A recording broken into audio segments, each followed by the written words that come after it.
Hey, good morning, everybody. Welcome to Second Cup of Coffee. Pastor Tom here with you. We are on week 4 of our message called Begin Again. The lady that just waved at you is Ellen Miller. She's coming in for a conversation with us regarding beginning again, but really around prayer and fasting. The beginning of this month as a church went through 7-8 days of prayer and fasting from Wednesday to Wednesday, depending on how you count.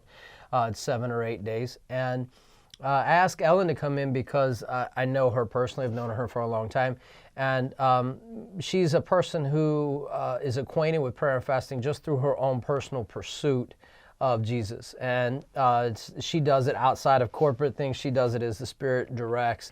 So I wanted her to kind of just have this conversation in regards to beginning again, because Ellen, sometimes we're in situations just through the nature of life where maybe a season ends.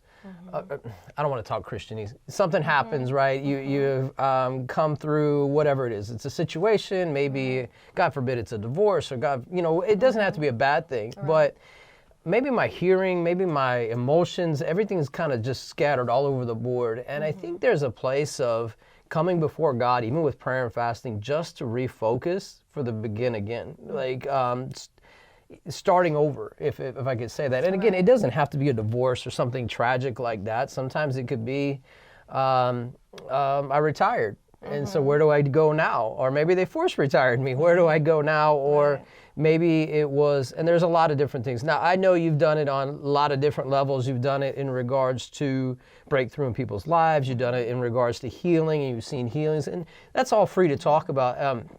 Just the subject, though, this month is beginning again, and what giving people tools on how to, I think, really to kind of focus through prayer and fasting. Even if he doesn't speak specific direction, I think it brings us to a place of settling, that anchoring of our soul, so now we can hear going forward, where when I'm in the midst of something, sometimes my emotions are just popping like popcorn, and there's just so many noises and so many different things. And I'm going to ask you some practical things around that as well. I'm going to make a little bit of a joke. I'm probably going to offend some of you. I'm just going to tell you. But Ellen, the American fast today is Starbucks and social media. And that's it. I'm fasting Starbucks and social media. I'm like, I'm suffering from Jesus because I have a caffeine headache. And it's like, I can appreciate that, but that's not, y'all can call me religious or what you want. Oh, it's fine. But for me, and I learned this from another pastor, there needs to be an element of not eating food. There needs to be something painful. Right.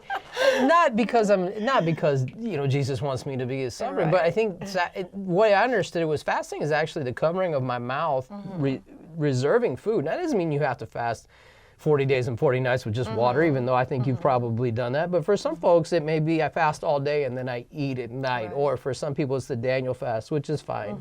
But anyway, please don't turn it off because you're like, well, you don't like my Starbucks fast. That's not the point. The point is sometimes I'm not experiencing breakthrough because I'm not putting in the effort, but I don't really understand what I'm entering into. That's why I brought Ellen, because she's done this a lot, not just corporately, because we say as a church we want to have a fast, which is fine. She participates in that. But there's times where God has called her and said, I want you to fast and pray, whether it's for herself or for her children or for somebody that she may or may not even know.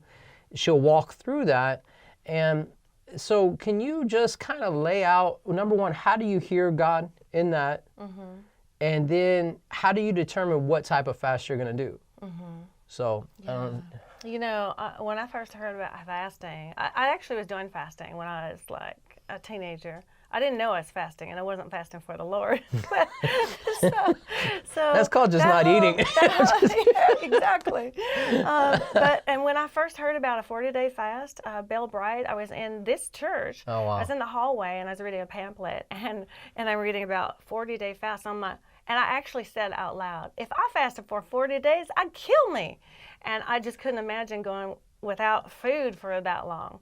And, it was like probably 3 months later, just that seed was planted. And God just kept speaking to me about that. And about 3 months later, what was I doing? I was doing a 40-day fast. Wow. And I remember your first 40 day. And you know what? I wasn't a great faster when I started. It doesn't matter that we have a train wreck in between. What matters? Thank you. I don't call them train wrecks, Ellen. I call them half times. Like, I took a halftime, we got something to eat, and then I started over. Right. And it doesn't matter, because it matters that he started. Yeah. It matters that we start. We start to do something. And basically what I've found personally is that if it doesn't cost anything, I haven't gained anything either. And one time I remember 40 days of fasting and praying as much as I could, but it was more fasting than praying. But in my own heart, I had things I still wasn't dealing with. And I got done, and I'm like, yes, I can eat. And I said, I'm done. And the Holy Spirit said to me, what'd you do? And I'm like, well, I finished the 40-day fast. I was faithful to it. I didn't, nothing touched these lips, And the Lord said, what'd you do? And I'm like, I realized that I had done all that sacrifice for nothing because my heart wasn't right. And so we have to have our hearts right. And if we want to start over, that's totally great with God, because we get start overs all the time. Yeah. When we get start overs, our whole life can change if we receive Jesus Christ into our hearts to be our Lord and Savior. That's a start over. Right. That's the best start over. And then after that, there are times that we go through different seasons, and according to our past that we've been, raised up in, or just the things that surrounded us and circumstances, we all have times that we just need to restart and get going again. And so, I've been baptized a few times, I only had to be baptized one time, but there were certain monumental times in my life where I needed to start over. And you want to mark that. And right? I want to mark that, because it has got to mean something. If it doesn't mean anything to me, why would it mean anything to anyone else? Let me interject here. You may want biblical reference for what she just said, and I have it. When David sinned with Bathsheba and they were going to have a child, the child died because of his sin. Up to that point, he prayed, he fasted before God to see if God would change his mind, but he didn't. And so what David did when he found out is said that he got up, he washed himself, or it actually was like a ceremonial washing, baptism almost, and then went in the temple and he worshiped. And so now, what that signifies to me is what we're talking about. It was a beginning again in his life. Yes. And so what's important for you to understand is your beginning again, you can't take the past with you. So sometimes this fasting, it's not, I don't think he was fasting for the child. It didn't happen. And he trusted the heart of God and the decision of God in that. And he moved on from there. But I think there was a reset because of the fasting and because of what Ellen said, like there's been times where she's been baptized again, not because of a biblical mandate, but It's my own heart. Right? And she can speak to this, but you go under that water and you come up and you are different.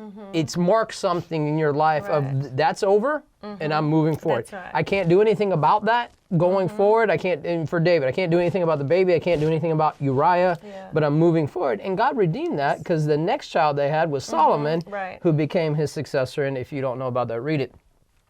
Let me circle back, because we made a joke, because we've been there. She's right. When I started fasting, I was not good at it. I didn't want to do it. Like she said, I could never do that. I don't want to do it. You get to the end of the fast and God's like, well, what did you do? Well, I didn't eat. And God's like, yay.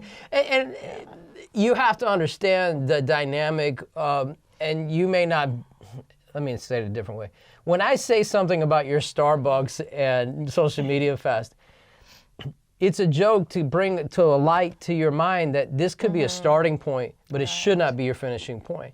Because there's when Ellen says it doesn't cost me anything, there is a cost involved. But It's gotta be cost. Right, but the more important thing that she said, and speak to this if you could, my heart wasn't right. I can pay all the cost I want, but if my heart's not right, I don't get anywhere. Yeah, I'm really good about being disciplined about things. But in the middle of that, if your heart's not right, what have you gained? And so we have to make sure that our hearts are right, and that we maintain, what is the purpose for this, and that's clear. And you think, like, what could drive somebody to go for a long period of time, whether it's 4 days, whether it's 10 days, whether it's one day. Why would someone do that? It's because you recognize there's power with fasting. There's supernatural power that God releases into someone to do that. And then I've seen so many miracles happen because of that. I've seen, like, when I'm tempted to want to eat because everybody else is eating and they've got this massive buffet of the most wonderful food you've ever seen, and I'm not eating, you know, and it's like, oh, you know, I'll start to kind of look, darn, that's not fair. No, you know what? Where I go to is the person that I'm fasting for, which is always, not always, but almost always about a person. It's about a personal need. It's about somebody sick. Somebody has cancer. Somebody has, you know, we need a miracle. And so I'll go to those places I don't want to go to. My flesh does not want to visit those places. My flesh screams about those things. Right. But I make my, you know, my spirit controls my flesh because my flesh is under the Spirit of God. And so I will go to those places to see the miracles that God brings forth. And, you know, odd things happen when you do that. I mean, I've seen the most incredible things. And actually, I'm in a couple books not because I did anything great, but because God did something great with the sacrifice that I made. And sometimes you don't see things the way you want to. They don't come out the way you think they're going to. True. And that's okay too. The fact is, God's in charge, but my heart has to be right in the whole process. And I think to get your heart right, and there's a couple of things that I want. Number one is, when I fast, one of the key points of my fast, even if I'm fasting for somebody else, there needs to be an element of this fast where it's just about him and me. It's just about Jesus and me and my relationship.